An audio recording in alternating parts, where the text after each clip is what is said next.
okwiruka kwaba kuryo kwa kilomita 5, 10 hamwe na 21 kandi omukoro gwo kusimbura biruki gwakorerwa ha Rotary House omukiyanja.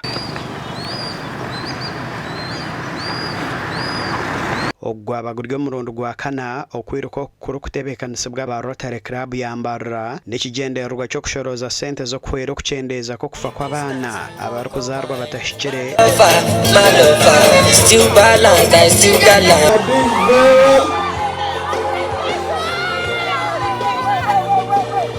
This is not mean feat. It's a lot of dedication, it's a lot of sacrifice. Ahirwa Rotary Mbarara Regional Referral Hospital sente z'urukwingana kahombe kamwe nizo z'urukweta go kwinegezeho regi okugura ebyoma by'omurembe.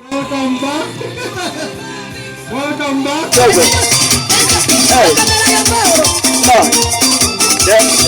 Our aim is to equip the neonatal ward.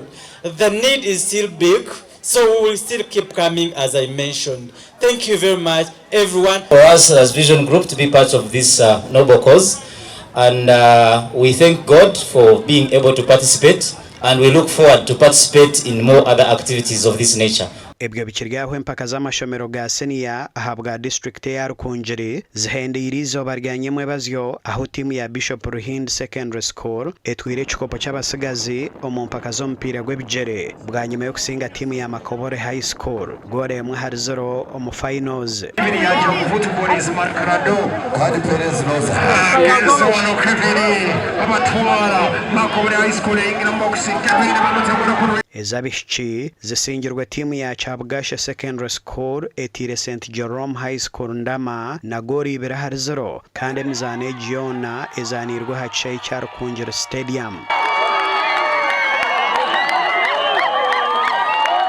RDC wa Rukungiri Steven Nsoboga nuwabira aryo mujenyi mukuru hamizaneji kandi nuwakurira n'umukoro go kuhereza abasinguzi ebikopo. These games are very important. That's why we identify talents, and through those talents people can earn a living. Kandi mama ko kuhenda twabe kicine mwe mpashemerwa mwe nakushanga kidefendinga bagambira abagize mwe bari kushaki kamukaterizo bagize bwanyu mwe nashemerwa munonga ahubwo atsigwanye na imana bwabona. Team captain, you're the one to receive the trophy. The rest will receive it from you.